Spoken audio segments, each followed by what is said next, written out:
We've got a special guest on Southeast Ohio Sports Talk this week, East quarterback Brady Douthat joining the show, and Brady's got some exciting news for us. We'll get to that here in a little while, but first I've got to ask, man, as of this morning, 9Volt does not follow me back on Twitter. What's up with that? I didn't know, man. I don't get on Twitter that much. I don't even know how to work it that great. Not a big Twitter guy? No, I stick with Facebook and Instagram. Oh, well, you watch the show on Facebook, so it works out. Yep. Well, I do got to ask you, how do you think the season went, and can you kind of take us through what the football season was like for East this year? Oh, yeah, for sure. You know, when we started out early in the season, just wasn't, we wasn't expected to do what we did, go 9-3, go to second round playoffs. The team we had my junior year, we went 10-0, won the conference championship. That should have been the team to win the first playoff game. Everyone expected that. You had Kia Brown, Drew Lowe, Kenyon Bruton, Zane, Deshaun, all those guys, all these weapons. And then you come this year, and we lost all of them. We had none. So this is the first time the sophomores, they're out now upperclassmen, they're going to have to fill like huge roles. And me taking a year off at quarterback, it was just, it was kind of an itchy situation because we didn't know how we were going to do. We just kind of put it together and see how it worked. We started off the season slow. Just kind of kicked it in gear throughout the season. After we played Danville, it was kind of a turning point. We realized that we could do something special. And after that, we just kept our nose to the grindstone, and we pulled out a 9-3 season, won the first playoff. It was great, having all those fans travel with us, and it was just a great feeling. Everyone was out on the field after the game. The fans were crying, we were crying, the coaches were crying. It was just a great atmosphere. That sounds like a lot of fun, and you were able to set a couple records there, and you guys got the first playoff win. So what do you think about your legacy that you kind of left behind there at East? It was definitely a great win. I wouldn't have made a different decision if someone paid me to do it. I love East. I'm ready to be an alumni from East. I'm always going to be a Tartan. And as Bill Shope and Foresta Shope always say, it's Tartan by choice, and I really believe that. And everyone in that community, it's a very backing community. We're a small community, but everyone's at every athletic event, school event, and it's just great to see the community, being interested and involved with everything. And I know you got to meet some friends along the way, especially your teammates. What are you going to remember about your teammates the most, do you think? Those guys, they're my brothers now. When I first came into East, it was kind of, I didn't know, it was a definitely a transition from West to East, and I felt like I fit right in. They're great people. Looking out, coming from West, I was kind of like, how do I handle the transition? I mean, do I change how I am or anything? And I just came in and acted like how I was, and I fit right in. The teachers, from school administrators to students, all the way to junior high teachers and junior high students, everyone's just one. That's something I've noticed at East. There's very little bullying. There's very little drama. It's just a great school to be in. From the teachers, if there's anything going on, they're always there. They're there to help you. They're not just there to teach you education. They're actually there to help you if you have a problem, and it's great to see that. And I know you're a quarterback that always gives your offensive line credit, so how big were they to your success this season? Oh, I mean, you're right. I always give them credit because they do all the work. They do all the dirty work up front. And Blaine Scott, he's going to West Virginia. Wish him the best of luck. I think he'll do a great job. Grant Gifford, he was a young guy. He was only a sophomore. And at the beginning of the year, I didn't know, how great he was going to be because he was a young kid. Throughout the season, wow, he was jumping. He was doing a great job. He was firing off the ball, driving people, pancaking people. And at the beginning of the season, if you told me where he was going to be at the end of the season, I wouldn't have believed it because he did a heck of a job up front. Same with, we had a senior Justin Kritzweiser. You look at him, he don't even look like a lineman. He looks more of like a tight end or a fullback, and he's going in the Marine Corps. Just that aspect to him, he's little, but he has fight, and he did a heck of a job. Braden Gifford, the center. I mean, he was the center last year for Drew. He's continued to progress and get better. That line's it was a great line. And you have one of the best coaches, I think, in the area, one of my favorite coaches to talk with, James Gifford. What's it like playing for him? Oh, it's definitely fun.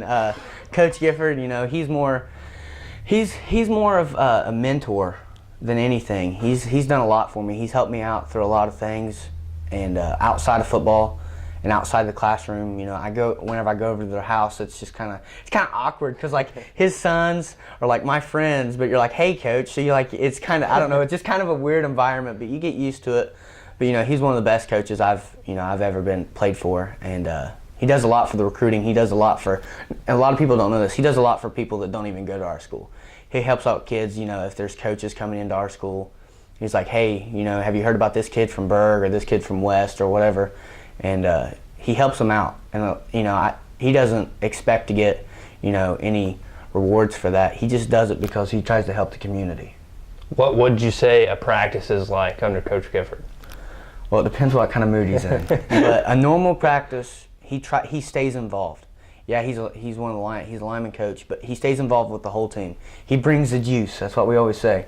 We've got to bring the juice because no one wants to practice, especially when it's hot in August. No one wants to practice, but he brings the juice. He gets involved. He makes it fun. Even when no one wants to be there and it's rough. Even after the loss after Danville, it was coming back on Monday. It was hard to get back into the routine.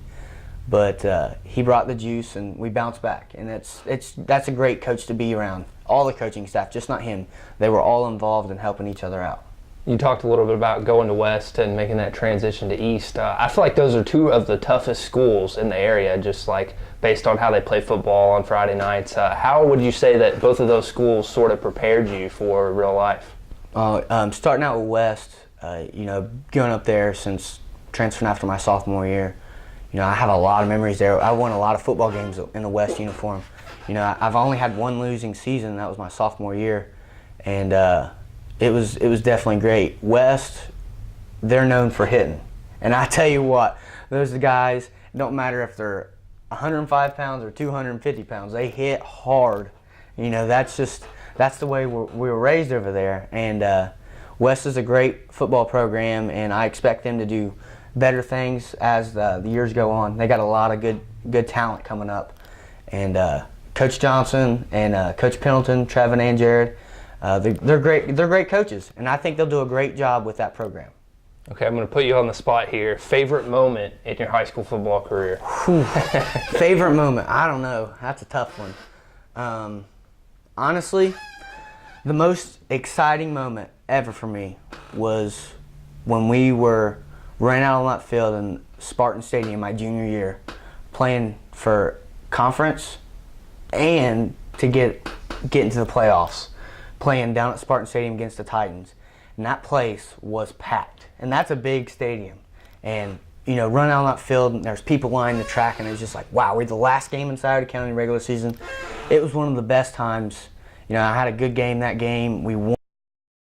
It was so fun. Both sides were involved. It was crazy. That was a thrilling game as well, if I remember correctly. It was back and forth. First series went 3-and-out, and I kicked a punt because I was a punter my junior year. Kicked it right to Sam, and he took it to the house, and I was like, oh, here we go. So yeah, it was a fun game though. So you didn't play quarterback your junior year. What position did you play in your junior year? Everywhere. It just depended on the game. I was just a spot player. I played a lot of fullback, tight end, wide receiver. On defense, I played nose guard, outside linebacker, corner. Just anywhere they needed me to put. Played all the special teams. I was a kicker. I was a punter. I was just that utility guy. I was a janitor. I just kind of did whatever I needed to do.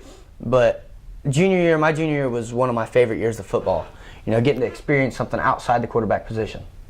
It was definitely different, but it was a fun year. Getting to feel what other players feel. Especially when you're running routes or making those blocks. Those guys don't get the credit. The quarterback gets the credit for throwing the ball, having a good ball, or the running back gets the credit for scoring the touchdown. Yeah, that's work too. But the guys that run the routes, that block, that sacrifice their body so someone else can do something. That's the guys that need the credit. And that they don't get it. And the players that make those plays know inside that I couldn't have done it without those other guys. And I know you've kind of laid the foundation for what's to come at East. What do you think the Tartans are going to be like next year? They'll have Kyle Flannery at quarterback. He's just an athlete. I mean, you put him on any sports surface, he's going to win. He's just an athlete. That's the way he is. they're going to have a lot of young guys that played this year. We got a lot of involvement with the younger guys. That'll help. Coach Giff, he'll definitely make something happen. They might even do better than what we did, because everybody, as the years went on, everyone would expect us to get worse and worse and worse, and that's not the case. So it's not how big they are, it's how much fight they have in them.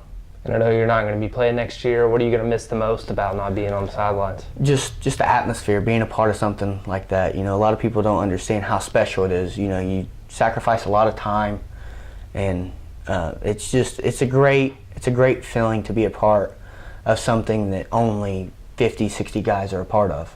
And there's people that can criticize you for, oh, you're not that good, or they're losing, or that's not that bad, your practices aren't that bad, but they're not down there to experience it themselves. They may watch it, but they don't know what it's like to actually do it.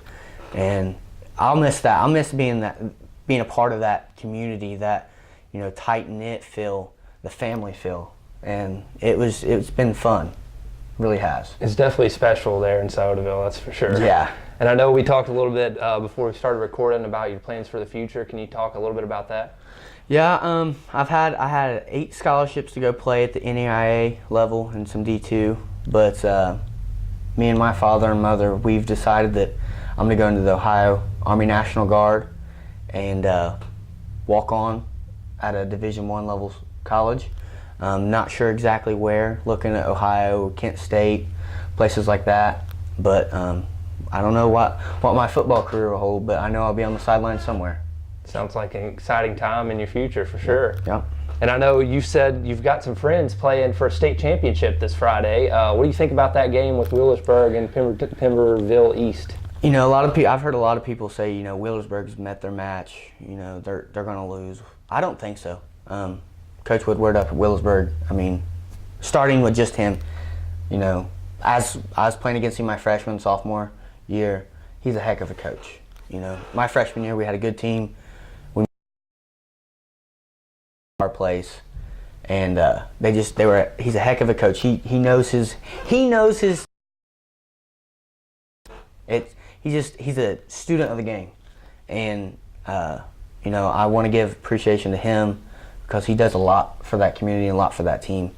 And I wish them the best of luck. Like I said, I got a lot of friends: Mac Dyer, Cole Lowry, Xander Carmichael, Trent Sayers, quarterback. I think they'll win. I think they'll pull it off. What would you have to say to those friends that you have on the Wheelersburg team before the game? Just keep your nose down. Don't let social media get to you.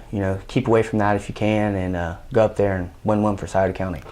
Yeah, don't get Twitter fingers. You're a good example. Right. Anything else you want to say, man? Wheelersburg, I'm an ex-West Sider. We rivals against each other, but when you're playing, you're the only team left in Scioto County. Everyone's rooting for you. I don't care if they're not, then they're not true. They're not true patriots of football. So everyone in the county supporting you, even West people. We just wish you the best of luck and go get that dub. Well, hey, thank you so much for coming on and talking with me. Appreciate it. Best of luck to you in the future, man. Thank you.